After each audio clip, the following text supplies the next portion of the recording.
guys! Welcome sa aking channel. Ako nga pala si Ann at sa araw na ito i-share ko sa inyo kung paano ako nakakuha ng aking Q2 Chinese visa. Disclaimer lamang po bago tayo magsimula, hindi po ako affiliate sa anumang travel agency or sa mismong Chinese embassy. Ang lahat ng aking sasabihin ay galing lamang po sa aking experience sa pagkuha ng aking Q2 Chinese visa. Para malaman nyo kung andito ba ang sagot sa inyong katanungan, i-check nyo po yung description box sa baba. At ilalagay ko dyan lahat ng content ng video na to para masagutan na agad ang inyong tanong or kung andito man yung hinahanap nyo, mapunta na kayo kaagad doon. Ang Q2 Chinese visa po ay para sa mga kamag-anak ng isang Chinese national or mga foreigner na merong permanent resident ID sa China. So, pwede pong kumuha ang kanilang mga asawa, kanilang mga anak, mother-in-law, brother-in-law, and sister-in-law sa Q2 visa. Napayagang magstay sa China ang mga may hawak na Q2 visa hanggang 180 days or 6 na buwan. Ito po ang mga requirements sa pagkuha ng Q2 visa. So, para dun sa passport and photocopy, ang papa-photocopy nyo is yung information page. Yung information page po is kung saan yung picture nyo, kung nasan yung picture nyo at yung mga information about sa inyo. Next naman po is photo with white background. Yung mga requirements sa pag-take ng photo ay andito. Ayan, paki-screenshot po, pakabasa na lang. Nandiyan rin sila sa website nila, yung pinaka-requirements sa pagkuha ng photo. Mas maganda kung sa mga photo studio kayo pupunta, sabihin nyo po sa kanila na pang Chinese visa. Kasi iba-iba po kasi yung standard ng mga pictures sa iba't ibang country, di ba? Next po is invitation letter. So, dahil hindi sanay si husband na gumawa ng mga formal letters, ang ginawa po namin ay kumuha po kami ng mga source sa internet, mga examples, ganyan, tapos in-edit ko na lang. So, yung aming invitation letter, ganyan po yung itsura niya. At pwede nyo rin pong gamitin yan. Kung gusto nyo, edit nyo na lang po kung ilan po yung invitee. Sa amin kasi 4 kami dyan na invite. Kaya 4 yung row or column dyan. So, pwede nyo pong i-edit dyan. At pwede nyo po yan ma-download dun sa aking group. Gumawa po ako ng Facebook group sa mga gustong sumali. Pwede po kayong mag-join doon. Ilalagay ko na lang po yung link ng ginawa kong Facebook group na wala pang member doon. Ako pa lang. Pwede po kayong mag-join doon. I-download ko po yung mga files na pwede nyong gamitin or mga, ayun, mga downloadables form. Next po ay yung ID ng Chinese na nag-i-invite sa inyo. So, kung husband nyo yun, ang papa-photocopy nyo po is yung kanyang Chinese resident ID, yung kanyang 13A visa or permanent resident visa, kung meron na siya nun, yung PRV. And third naman po is yung kanyang Chinese passport, yung information page niya po, katulad sa pinapa-photocopy nyo sa inyong passport. Lastly po is yung proof of kinship. Ito po yung mga dokumento na nagpapatunay ng relasyon nyo doon sa nag-i-invite sa inyo. So, halimbawa yung husband ko yung nag-i-invite sa akin, ang kukunin ko is marriage certificate na PSA and then papa-photocopy nyo rin po yan. Siguraduhin nyo lahat ng mga requirements ipa-photocopy nyo. Liban lang po dun sa COVA and AVAS. Okay? Ito po sa proof of kinship, halimbawa yung nanay nyo yung isasama nyo, halimbawa ako, yung husband ko Chinese and then isasama ko yung nanay ko. So, magdadala ako ng mga documents na nagpapatunay na mother-in-law niya ang nanay ko. So, ano ba yun? Marriage certificate namin, pati birth certificate ng nanay ko. So, yun ang proof of kinship. Okay? Pag nakumpleto niya na po ang lahat ng requirements, pwede na po kayong mag-fill out ng COVA or Chinese Online Visa Application Form. Meron na po ako ginawang separate na video para dyan. Actual po yun ng pag-fill out ko ng COVA. So, pwede nyo po siyang i-check dyan sa description box. Ililink ko po siya para makita nyo rin kung paano.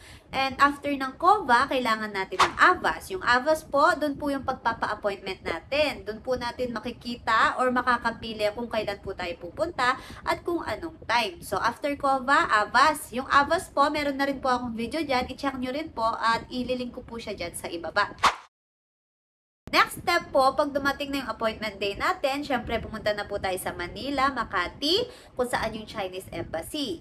So, ang exact address, ipipin ko po sa Google Map, ayan, dyan sa description box, para hindi na po kayo maligaw. Ang pinin ko pong location is yung parking lot.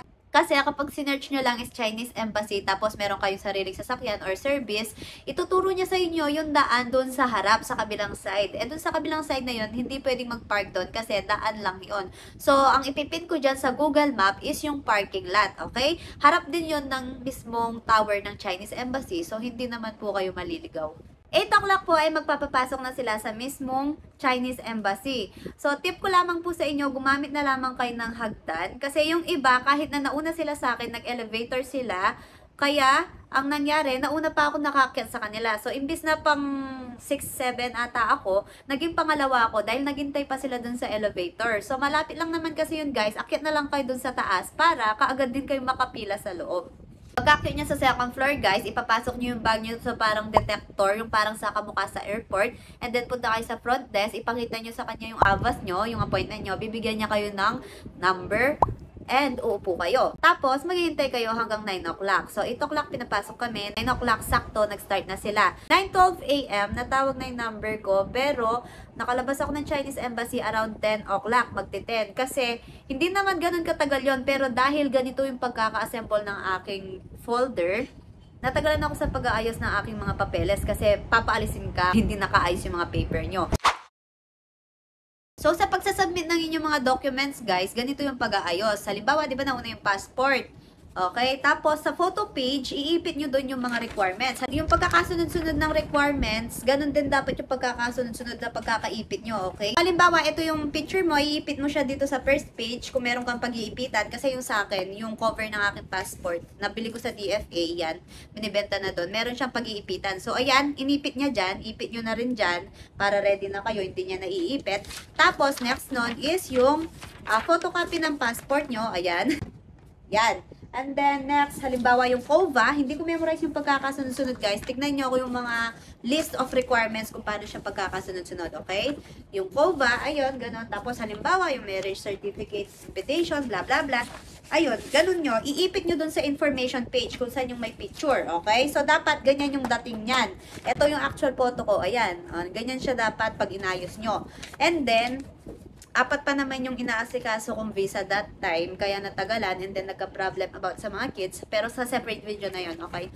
So, kaya yun, natagalan ako, pero yung una sa akin, na bihasang-bihasa na siya, as in, kaya pala in-arrange niyang ganyan, tas binigay niya lang ganun sa walang 1 minute guys, binigay niya lang ganun, yung stapler nung officer, and then binigyan na siya ng ng receipt na para bumalik na day na ganun, bla bla. So, ako, nagtagal ako, second ako, okay? So, okay, ganyan na, and ipapasok nyo na sa window. After yung pinasok sa window, bibigay niya ito.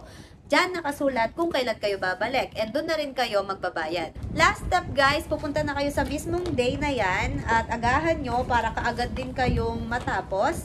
At ibibigay nyo lang yung number na yan, ibibigay na ang inyong visa na nasa passport nyo, okay? So yun na nga, bago kayo umalis, siguraduhin yung sa inyo ang visa. Kasi guys, ako, pagkakuha ko, binasa ko na kaagad, nakita ko na hindi ko name yon. Pero yung passport ko, yung picture ko, akong ako, pero yung visa, hindi ako. So, pinapalit ko, sinabi ko, ay, hindi po, Mantok pa ata yung pilido nung visa na napunta sa akin. Sabi ko, hindi po ako si Mantok. So, kinuha niya, and then after mga 5 minutes, tinawag nila ako, at okay na yung aking visa.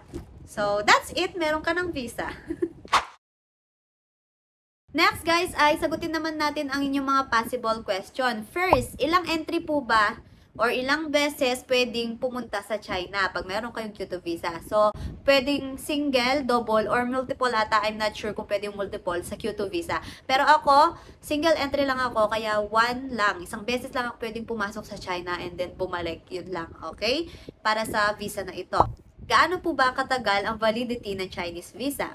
So, yung sa akin guys, 3 months siya. Kasi, na-issue siya ng November at dapat makapasok na ako ng China before February 14. Okay? So, November, December, January, February. Meron akong 3 months na palugit. Dapat after 3 months, makapasok na ako doon. Kapag February, 3rd week na, patapos na yung February, or March na ako pumunta, wala. Expired na yung visa, hindi ko na siya pwedeng gamitin. Gaano katagal pwedeng magstay sa China pag meron kang Q2 visa? So, ako guys, 180 days yung sa akin. Nakita ko yung sa iba, sa mga ibang mga nagpo-post, mga nasa 30 days, ganun. So, depende ata yan sa request nyo dun sa COVA. Kasi ako sinulat ko doon 180 days. Yung pinill out ko sa COVA, okay? So, na-approve naman, nag-grant naman yung aking wish. Wish. Although, di naman ako magstay ng ganung katagal. Pwede naman less than doon, okay? Merong limitation na hanggang 180 days lang talaga ang Q2 visa. Pag beyond that, 200 days din na pwede. Mag-Q1 ka na nun. anong pinagkaiba ng duration of stay sa validity? So guys, para sa aking opinion, ayan yung validity, okay? So ito naman yung duration of stay. So makikita nyo dyan yung validity or enter before ko is February 14. So halimbawa, nagbiyahe ako ng February 13, pasok pa rin siya sa validity. Valid pa yung visa ko, nagagamit ko pa siya. So February 13, one day lang ba ako doon? Kasi February 14, may expired na yung visa ko. So, hindi po ganun guys, hindi one day lang ako doon. Basta pumasok na ako ng China before expiration date, pwede kong gamitin yung duration of stay ko na 180 days. Ayan, so sana guys, nagigets nyo yung sinasabi ko. Ilang araw bago i-release ang visa. So, sa akin po, 3 days na-receive ko na po siya. Kailan pwedeng mag-apply ng Q2 visa? At least 3 months po before your flight kasi yun yung validity most of Q2 Chinese visa. Anong pinagkaiba ng Q1 sa Q2? Pareho lamang po ang Q1 at Q2 in terms of kung sino ang pwedeng kumuha ng visa na ito. Ang pinagkaiba lamang po nila, ang Q1 ay pwede po kayong magstay sa China na mahigit 180 days. So kung magpo-for good po kayo sa China, doon na kayo titira or 5 years, 10 years kayo doon, kuha po kayo ng Q1 para makapag-process po kayo ng permanent resident doon sa China. Pero kung magbe-visit lamang po kayo, let's say vacation or reunion lang, at hindi naman po kayo hihigit sa 6 na buwan, kunin nyo na po ang Q2.